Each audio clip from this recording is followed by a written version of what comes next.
एक गांव में एक किसान रहता था। उसके परिवार में उसकी पत्नी और एक लड़का था। कुछ सालों के बाद पत्नी की मृत्यु हो गई। उस समय लड़के की उम्र 10 वर्ष थी। किसान ने दूसरी शादी कर ली। उस दूसरी पत्नी से भी किसान को एक पुत्र प्राप्त हुआ। किसान की दूसरी पत्नी की भी कुछ समय बाद मृत्यु हो गई। किसान का बड़ा बेटा जो पहली पत्नी से प्राप्त हुआ था, जब शादी के योग्य हुआ तब किसान ने बड़े बेटे की शादी कर दी। फिर किसान की भी कुछ समय बाद मृत्यु हो गई।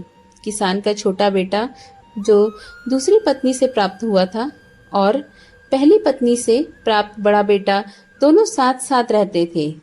कुछ समय बाद किसान के छोटे लड़के की तबीयत खराब रहने लगी। बड़े भाई ने कुछ आसपास के वैद्यों से इलाज करवाया, पर कोई राहत न मिली। छोटे भाई की दिन ब दिन तबीयत बिगड़ती जा रही थी और बहुत खर्च भी हो रहा था।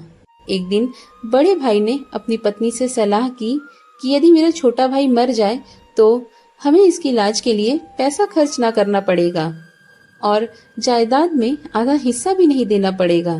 तब उसकी पत्नी ने कहा कि क्यों ना किसी वैद्य से बात करके इसे जहर दे दिया जाए। किसी को पता भी न चलेगा, किसी रिश्तेदारी में भी कोई शक न करेगा कि बीमार था, बीमारी से मृत्यु हो गई।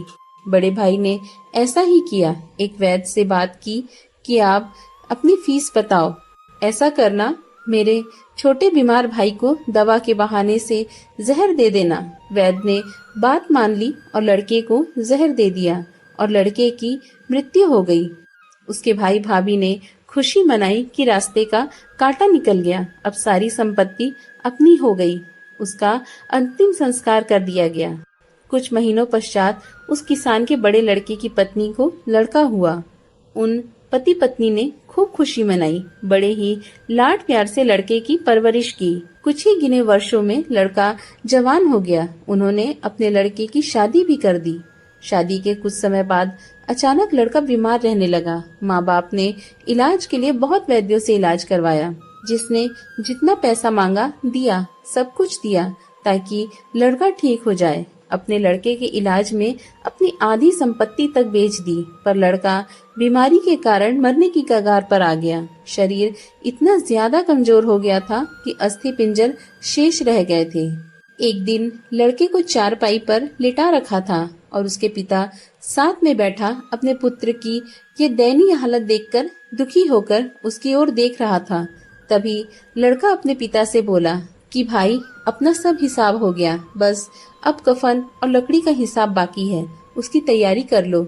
ये सुनकर उसके पिता ने सोचा कि लड़के का दिमाग भी काम नहीं कर रहा है बीमारी के कारण, और बोला, बेटा, मैं तेरा बाप हूँ, भाई नहीं। तब लड़का बोला, मैं आपका वही भाई हूँ जिसे आपने जहर खिलाकर मरवाया था।